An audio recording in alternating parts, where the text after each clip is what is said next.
But as long as we say to ourselves we will do as we please, the same thing it falls into our moral structure. The morality of the people is falling, and falling seriously.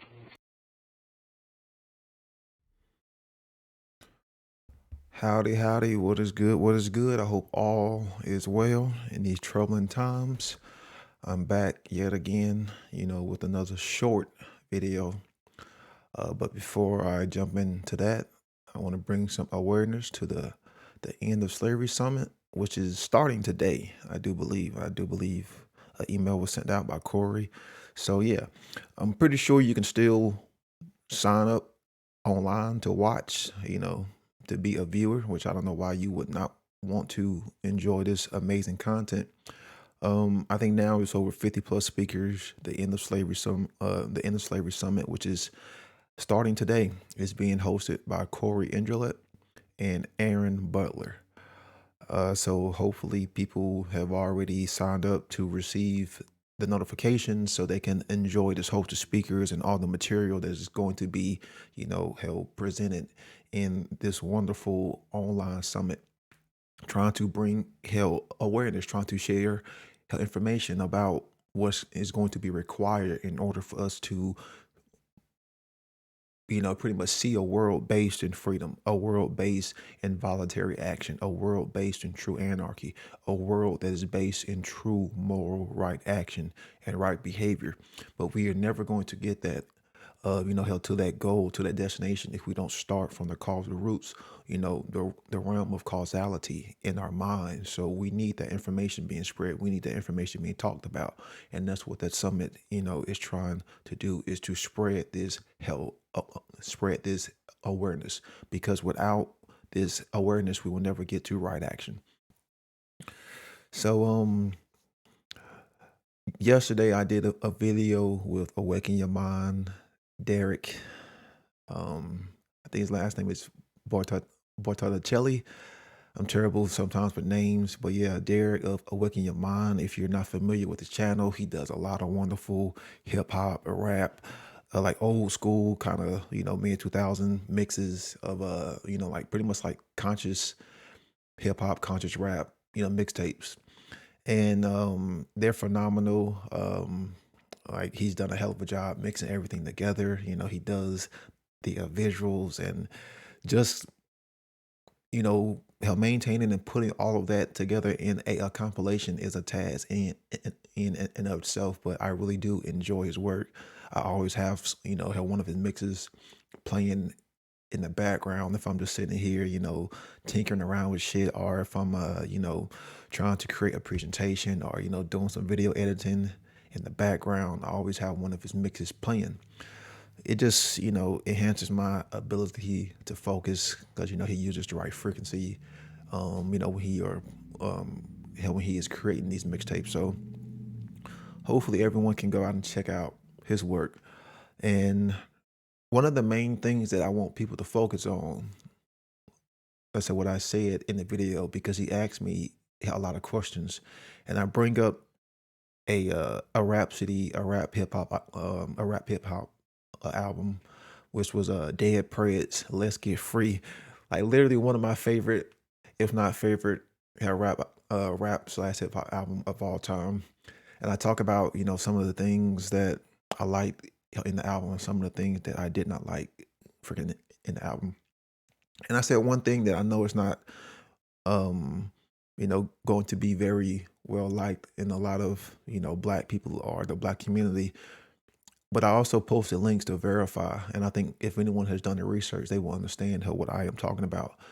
And I said that the one thing about the album that I wasn't a fan of is it does kind of have a kind of socialistic, mentality, the whole revolutionary, mentality, because they have Huey P. Newton, who was one of the founding members of the Black Panther Party, along with Bobby Seale.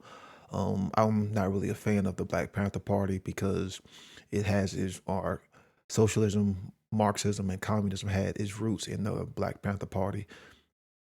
And then, if you are familiar with who Angela Davis was, she wasn't like a member, but she was always associated with the Black Panther Party. But she was a a known member of the Communist Party of USA, and she was actually, I want to say when Gus Hall ran for president, out of the third time, fourth time, she was selected to be his VP. So hell, again, you have those ties with Marxism, with communism, and if you were familiar with a lot of the early leaders in the Black Panther Party, revolutionary movement, a lot of them talked about reading the works of Stalin, of Mao, of all of the pre-revolutionaries that came before them. And then too, people forget that Angela Davis was a student of Herbert Marcuse, who was a member of the Frankfurt schools. So if you know anything about the Frankfurt schools, then that right there should tell you hell enough about who she was and what kind of piece of crap hell she was, and she still is a member of the communist organization, and she gets a free pass in the Black community because people think that the Black Panther Party was this loving party that wanted to free Black people, and mind you, they did do some good things, but you have to remember, we're talking about bringing in communism, because this was in a time how when communism had to go kind of underground. So you talking about during the 60s and the 70s, which how there was some struggles. There was a lot of struggle for Black families in the Black community, but what communism does at its true roots is it finds whatever crack in your ideology. It finds any crack in your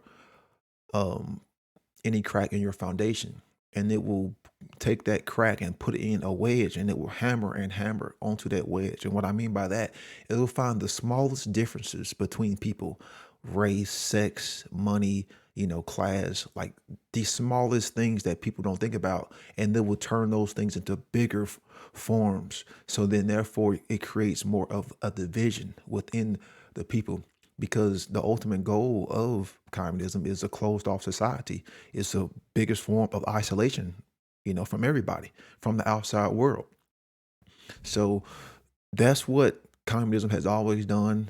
And hell, that's what, we saw with the whole Black Lives Matter, movement. It was just another communist, filtration, another communist Marxist agenda. But see, if you understand the tools in which they use, then you can see, how when this dialectic is being brought into action, because that's all that it is. It's a dialectic. You had people who hated capitalism, so then they jumped toward fucking communism, and then you had people who hated communism, and then they was spewing the whole capitalistic stuff, when they both are just a fucking dialectic, because both of them really just put more power into the state.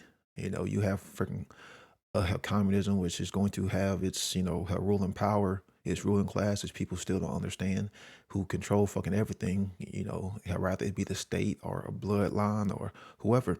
Then you have the whole capitalist, which always is going to lead to corporate fascism. So it's not really based.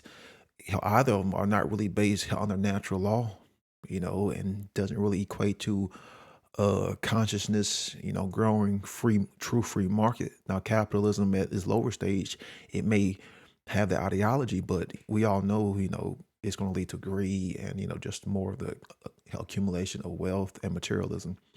And then too, people also forget that the civil rights movement was another way that the communists could pretty much help infiltrate America, because they came up with the term democratic socialist, which a democratic socialist is nothing more or any different than the whole Fabian totalitarian tiptoe. You slowly implement more laws and small doses of socialism.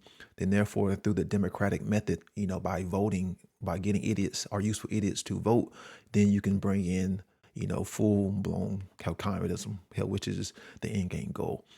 Because I remember the civil rights movement always relied on the government to free them from their bondage, which in actuality, that's a dialectic, and it's a schism, because the government are the ones who are holding on those chains of that bondage. So I really hope that people can check some of the links and do their own research to see how communism has infested majority of the minorities in, the whole black community, the whole Latin American, community, because communism will, it's like they'll jump in bed with anyone because they know that they can hammer a wedge between people, and then this wedge creates a fucking divide. Then you have people fighting over small things. You have people arguing, going into cataclysm, and like just doing violence and going to war with each other.